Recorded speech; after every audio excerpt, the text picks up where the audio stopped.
سلام تخطاتلتنا هذا الشانل كما يكرنيكم لما ندخلنا بحبار يعبينا نطغمنا نسبة الكوت مرتي إذا غريبة له لما تمرتنا حنتا قد سيتقال ويا بحبرتسبنا ناب أفريقيا ناب تهاجرنا بلمتن بزحت الدقاقة من قال يا ساد ما دخلنا يا سلازنا لما تمرتنا كان دي how the poor spend their money دخلنا ويا بدخلنا زنبرو سبات كميكي رومي نتزلهم تسقى جنزب ويدلهم نجارات أب جدفوا ويزهلوا أتفاعلنا جنزبنا قدام يرقعه كم عينة وكنا نبر كم زلنا زوجسن مخانو متشم بزحك زي دقاقي من الجيران له تنروح بجنزب سي كندي جنزب نركب ده كناس بخمي أب كمي معلنا وعلو تقن ده قد داسي فاكتور وي بعتها مخانو دقاقي من الجيران له لومي تي أب دخلنا زنبر سب ويحبر تسبسي انتي سلز جبري جنزبو بخمي سلزت فوي you can رينا I hope كابات مهرنا زخونة بقصكم تغنوس الدماء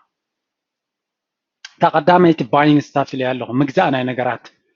حدا جزء انتين قبرة بيوتنا وي حدا شميز كروني انتايلو مبزحت السبات سيلهم زيد اليوم نجارات يجزو نزيد لي ومن زيفت وم سبات نكريو زيد لنا نجارات جزيناس نزيفتونا زيد لنا سبات كنرن كنفاس حالهم انتين مالتيو زدلينا هيوتنا زدليان مصاينا زدليان او يكونان ገንዘብና ዝጠፍ ብዙሕ ግዜ ብፍላይ ሕብረተሰብና ብዘይ ምክንያት ኣይኮን ጥራሓት ገይርያ ዘለኹም ብዙሕ ገንዘብ ሲ ኣብ ሓለኽቲ ነገራት ንጥፍ ኢና ንኣብነት ኩሉ ግዜ ምስ ብፆተይ ክንዛረብ ከለና ንጥቀመላ ርእስቲ እንተላ ቲፒካል ገዛ ናይ ሓበሻ ንርአዮ ዘይተኣደነ ኢንቨስትመንት እዩ ዝግበረሉ ብዙሕ ገንዘብ እዩ ዝሃልኻኡ ካብቲ ቪድዮ ካብ ንብረቱ ድዩ ካብ ገለመለ ድዩ ዘይተኣደነ ገንዘብ ኢና ነጥፍ ዘዘላት ናስ ኣብ ነጥፎ ፅባሕ ንግሆ ገለ ነገር እንትሕመፁ ዘን ካብዚኣተን ሓንቲ እውን ትሽየጥ ንብረት የብልና ስለዚ ክንጥንቀቕ ክንክእል ኣለና ፕሊዝ ኣብዚ የድልየና ነገራት ገንዘብና ኣይንህልኮ ፅቡቕ ነገር ኣይንግዛእ ፅቡቕ ነገር ኣይንበር ማለት ኣይኮንኩን ግን ገንዘብና ኩሉ ግዜ ኣብቲ ንዓና ክጠቕመና ዝኽእል ኣሰትስ ኢሎም ቅድሚ ሕጂ ነጊረ ነይረ ኣሰትስ ወይ ገንዘብ ከምፅኡልና ዝኽእሉ ዓይነት ነገራት ክንክእል ኣለና ወይ ገንዘብና ከነቕምጥ ኣለና ኢንቨስት ክንገብር ክንክእል ኣለና እምበር ኣብ ዝሃልኽ ወይ ከዓ ሓንሳብ ገዚእኻዮ ዝኾነ ቫልዩ ዘይብሉ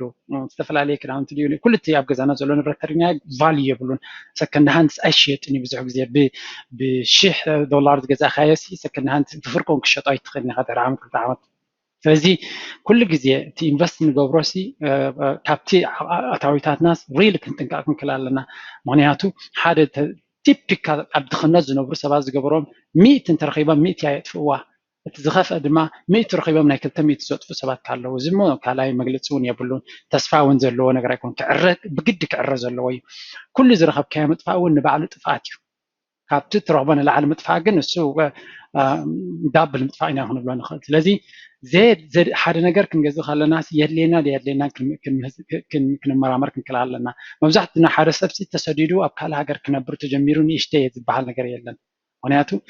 تام يشتهي تبلك على بزحو جزء مستدرخا أبو خنا دخان كحنقوقا خلوي أمبر بين خاق نبر تجمير كا تان سنة تبكي على سلزي نفس ناسي فول أين بروي أين تعشاشون يشتهي ذا اللغة نبلنا ገንዘብ አይነት ወይ ኢንጆይ ንግበር ኣይኮን ኩን ዝብል ዘለኹ ግን ከነስተውዕል ኣለና ኩሉ ግዜ ነፍስና ክንጥብራ የብልና ብፍልጠት ክንገብሮ ክንክእል ኣለና ብምስትውዓል ስለዚ ቀዳመይቲ ባይንግ ስታፍ ገንዘብ ፅኢልካ ገንዘብካ ምህላኽን ምግዛእን ጥራይ ተጥፎ ተለኻ ቀዳመይቲ ረሲፒ ወይ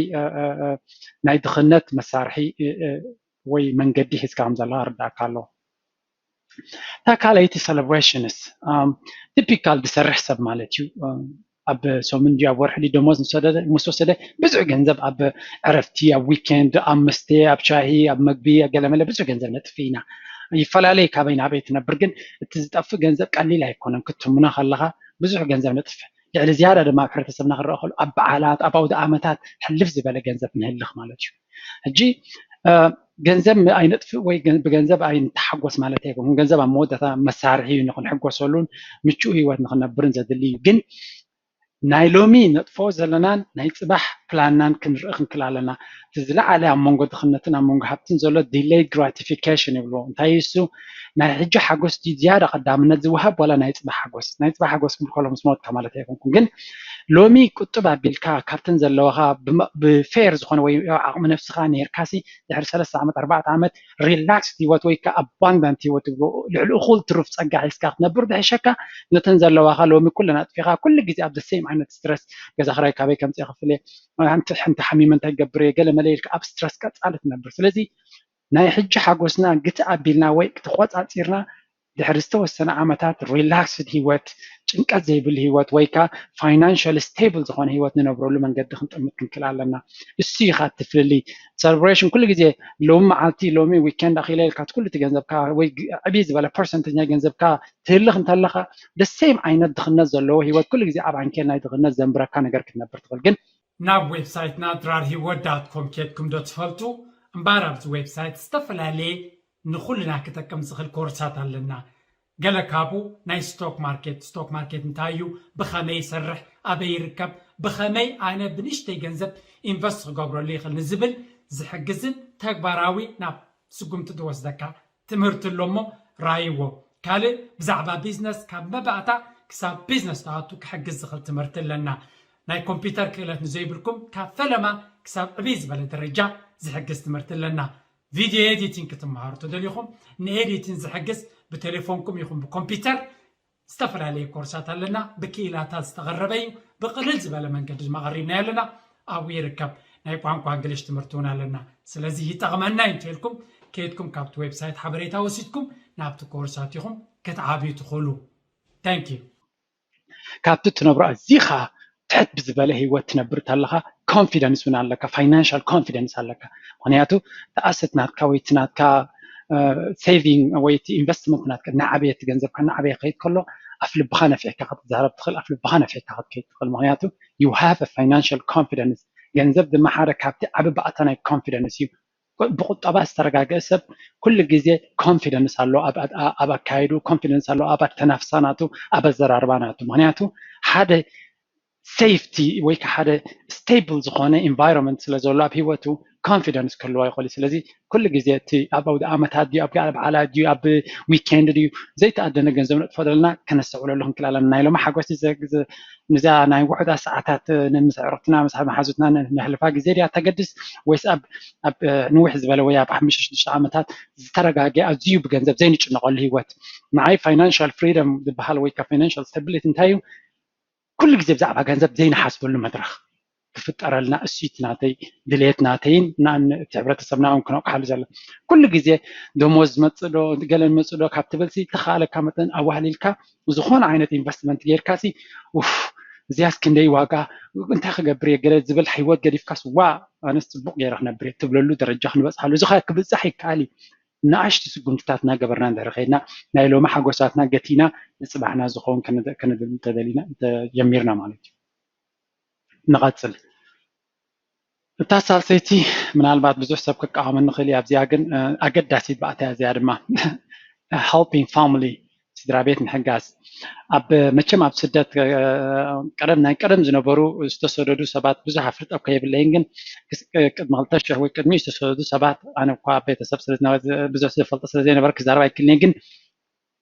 كرم استسردو سبات تاي جبرني ريسمة مسكدو أبتزلوا يسرحوا ويتمهاروا ويجلمله ترداقيهم أبتزلوا هيوت كجمهورون كمعبولون يفتنون يرام زيد دمجنا أساسا ده حرفتش أساسا جنريشن جن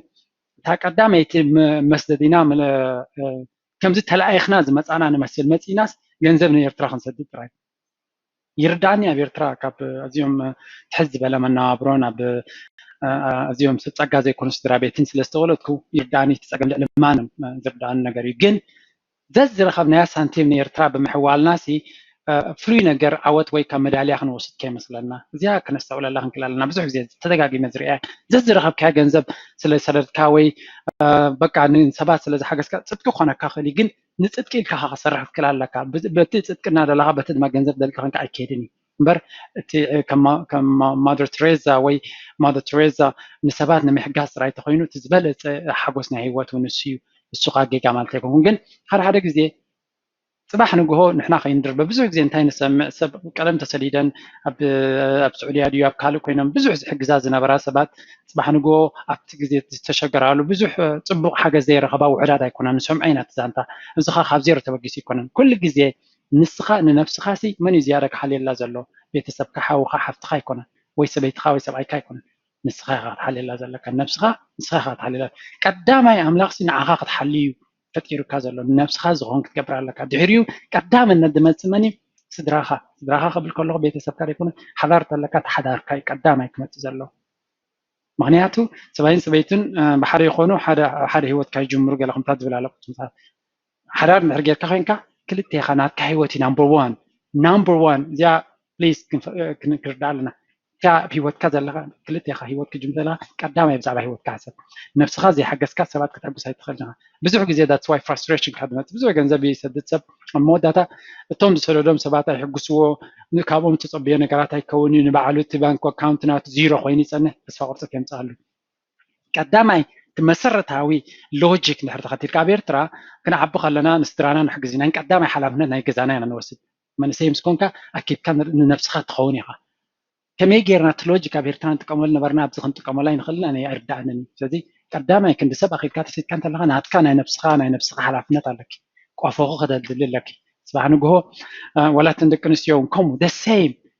ካብ ሰብኣይ ክፅበየ ዝበሃል ተሪፊዝ maybe ሰብኣይ ከይመፅእ ክእል እንተመፀ እውን ከይህልዎ ክእል ትሕትኻ ክኸውን ይኽእል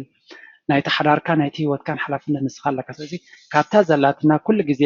ከነዋህልል ክንክእል ኣለና ንመፃኢና ነታ ስድራና ንስድራና ክንሕግዞም ኣለና ግን ዕሽር ኢና ክንሕግዝ ኣለና ኩሉ ይኮነን maybe ካብታ እታዊኻ 10% 20% 5% ብዘይከ ክትሕግዝ ትኽእል ኢኻ ግዴታና እዩ ኣብ ኤርትራ ኣብ ተጣዕበናሉ ሕብረተሰብ እታ ሽም የለን ፔንስዮን ካሴ ዝበሃል የለን ስድራኻ ምስ ኣረጉ ዝጥውሮም ነገር የለን ንሕና ኢና ጠወርቶም ይርዳእኒ ክንሕግዞም ኣለና እዚ ማለት ግን ዘዝረኸብናዮ ሳንቲም ኣብኡ ትከይድ ኣሎ ዘዝረኸብናዮ ሳንቲም ናብኡ ብምስዳድ ክንሕግዞም ዘለና ከይመስለና ነልምሶም ኢና ዘለና ዝያዳ ስለዚ ከነስተውዕል ኣለና ንባዕልና ለሚስና ሰባት ከና ንልምስ ሓደ ዓብይ ደንጀር ኣብ ኤርትራ ኣጋጢሙ ዘሎ ካብ ደገ ዝመፅ ዘሎ ገንዘብ እዩ ክንደይ ሰብ ለሚሱ ከም ዝዓቢ ዘሎ ይፈልጥ ኣለኹ ክሰርሑ ኣይክእሉን እዮም ምክንያቱ ካብ ዝውለዱ ደቂ 5 ደቂ 98 2,000 ዝተወለዱ ሰባት ብሓወላ ጥራዮም ዓብዮም ዘለዉ እዚኦም ሰባት እዚኣቶም ምንዋለ ክሰርሑ ይክእሉን እዮም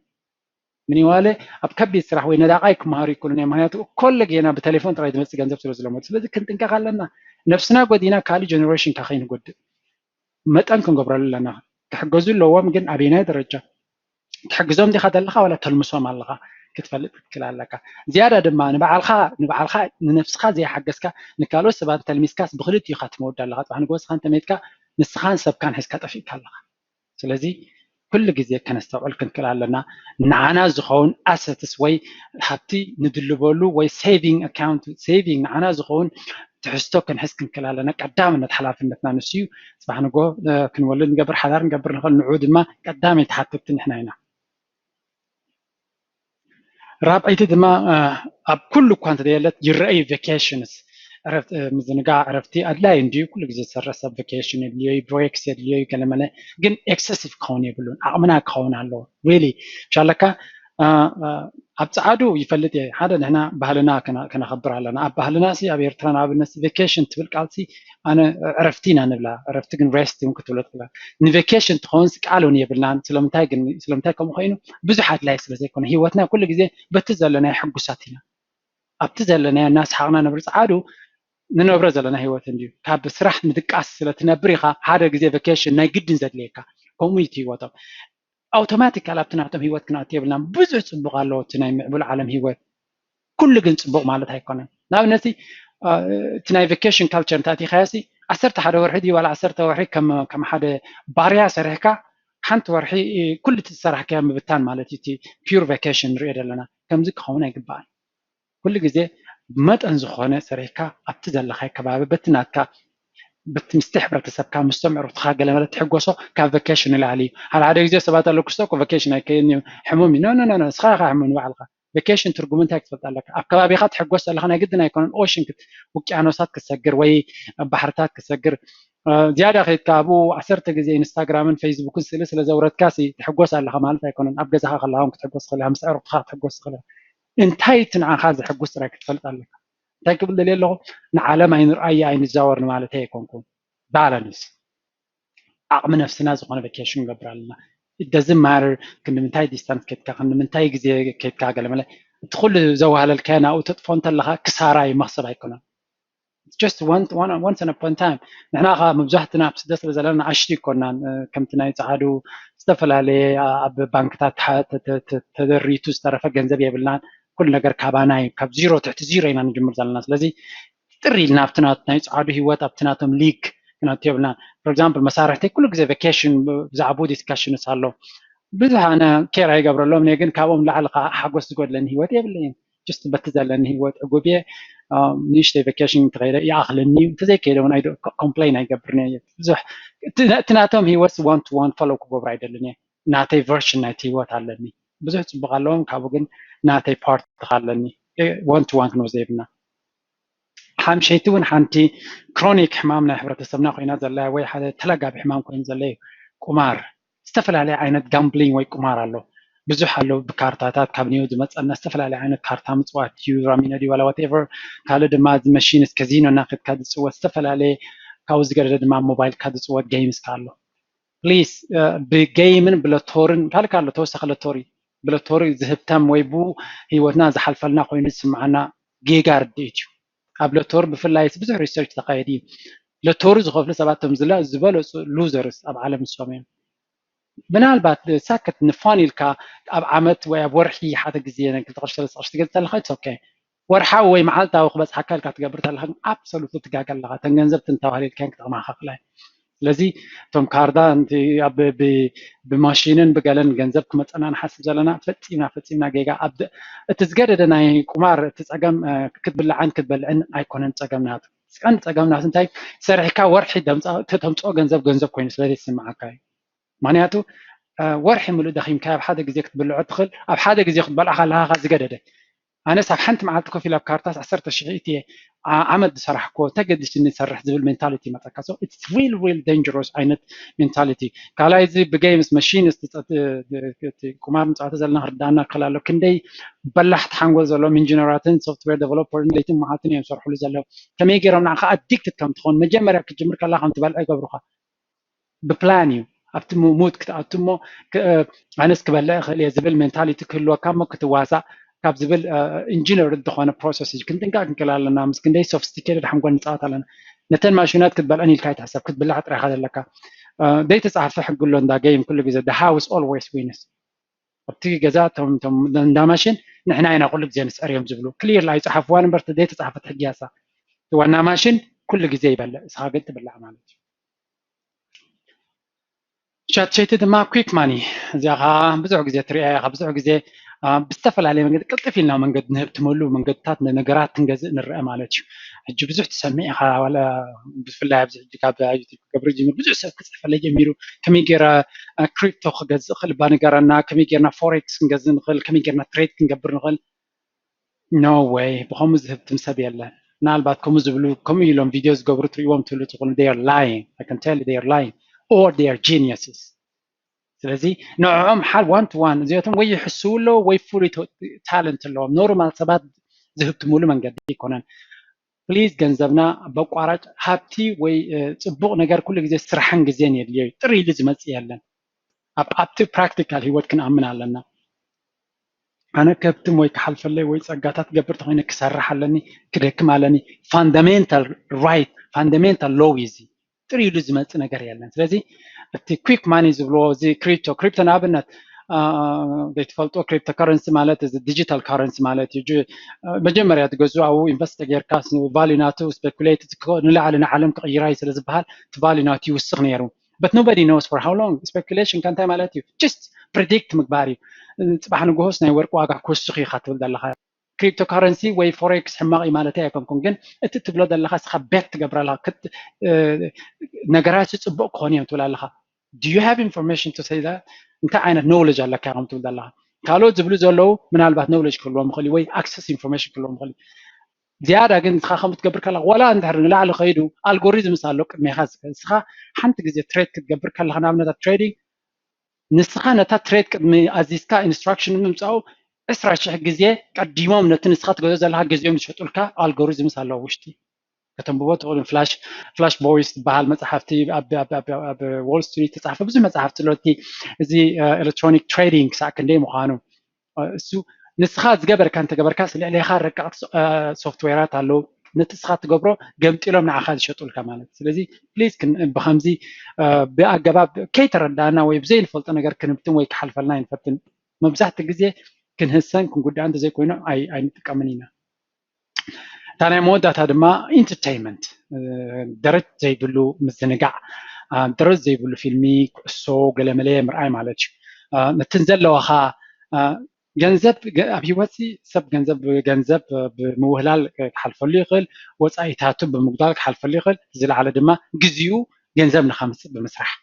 ኢንተርቴይንመንት ብኩሉ ይደሃሰካ ገንዘብካ ተጥፊእካ ምናልባት ትገዝኦ እንተለካ ኢንተርቴይንመንት ናይ ዝተፈላለዩ ኩዕሶ እግሪ ንኽትርኢ ኣብ ፍቆዶ ባራት ኬድካ መዓት ገንዘብ ተጥፍእ ተለካ ትኸስር ኣለካ በቲ ዝዓበየ ግዜካ ትኸስር ኣለካ በቲ ገንዘብካ ትገዝእ ኣለካ ትኸስር ኣለካ በቲ ድማ ክትፈልጠሉ ትኽእል ወርቃዊ ግዜካ ትሕልፍ ኣለካ እቶም ንሪኦም ዘለና በዓል ሮናልዶ በዓል መሲ እዚኣቶም ድሪም ናቶም እዮም ዝነብሩ እቲ ዘገርም በዓል ሮናልዶ ሲ ኤክስትሪምሊ ሃይሊ ታለንት ጥራይ ዘይኮነም ወርክ ኤቲክስ ኣለዎ ንጎ ሰዓት 5 ተንስኦም እዮም ትሬኒንግ ዝኸዱ ድሕሪ ሰብ ካይተርፍዑ ለይትን መዓልትን እዮም ዝደኽሙ ንሕና ኸ ለይትን መዓልትን ንዖም ክንርኢ ናትና ሂወት ገዲፍና ነቶም ድሪም ናቶም ነቲ ሕልሚ ናቶም ዝነብሩ ዘለዉ ንዖም ክንርኢ ግዜና ነጥፋ ኣለና ስለዚ እዚአን ብዙሕ እንዲ ዘሎ ጠንቅታት ዘን ሸውዓተ እዚኣተን ግን ኣብ ሕብረተሰብና ዝያዳ ኣብዚ ደገ ዘሎ ብፍላይ ዝረአ ማለት እዩ ተደጋጋሚ ምግባር ነቲ ሽግርና ዘጉልሖን ዘኽፍኦን መሊሱ ናብቲ ንነብሩ ዘለና ኣዘቕቲ ናይ ድኽነት ጠንቀላዕላ እናበልና ከም ነብሪ ዝገብረና